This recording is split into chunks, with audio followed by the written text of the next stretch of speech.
before coming to the Abbey, I had never been north of Virginia and had no desire to leave the South. But with the prospect of an excellent education and boarding school, that changed. I saw the Abbey as an opportunity I could not pass up just for sentimental reasons. Once in New England, I quickly learned several things. What it really meant to be cold. That if you wore anything with a Lilly Pulitzer tag, it meant you had good style. And that Rhode Islanders take pride in coffee milk the way North Carolinians take pride in their barbecue sauces. I even discovered a whole new species, known as lax bros. With a set of behaviors so unique, even my experiences with fiercely proud and competitive Southern football and NASCAR couldn't help me understand their world. New England was more foreign than I had anticipated, and it was a challenge adjusting. I couldn't for the life of me use wicked properly in a sentence, and quickly realized that if I tried, I got the same look I gave Northerners when they said y'all. I also had a difficult time having a roommate. By the end of our first day living together, third form year, my roommate and I had constructed a Mason-Dixon line of dressers down the center of the room. That way, we didn't have to see or talk to each other. We fought about everything. Who got to shower first, politics, how to divide mirror time, if yellow looked good with pink, and anything we mentioned in those brief moments when we forgot we didn't like one another. It wasn't long before we channeled the tension in our room into malicious action.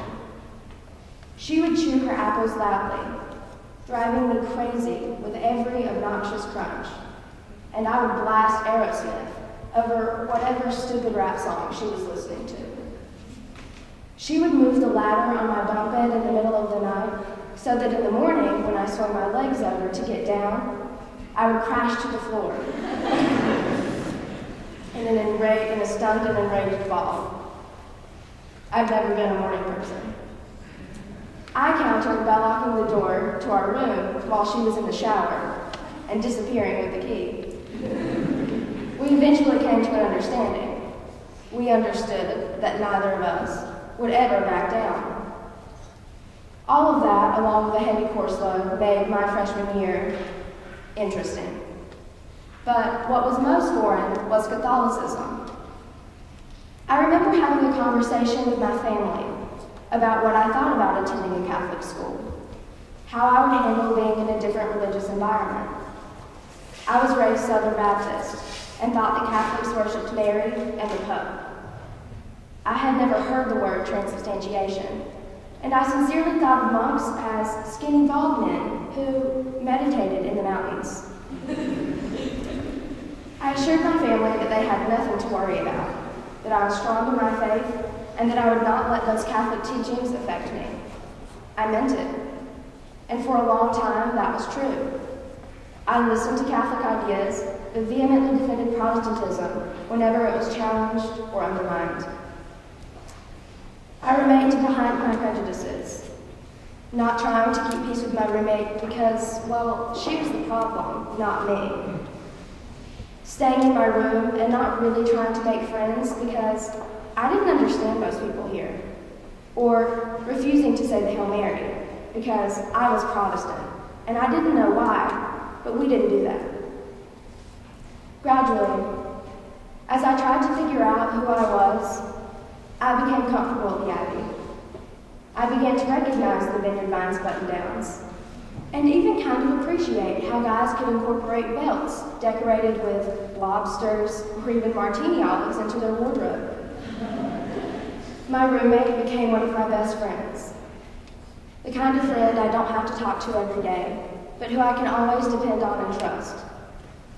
And perhaps most significantly for me personally, I became Catholic. I don't know when exactly it happened.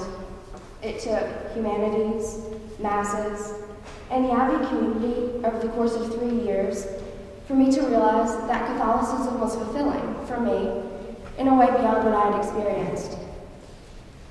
I was baptized and confirmed to the Catholic Church 5 days ago, and I can't think of a more appropriate conclusion to my time here. I was taught in humanities that in order to learn, a change must take place. Here at the Abbey, I have been exposed to a new culture, but most significantly, the Abbey has compelled me to transform through a combination of encouragement, high expectations, and support.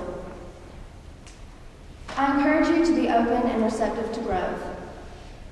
I didn't find my place and myself until I dropped my defenses and made myself vulnerable to being wrong.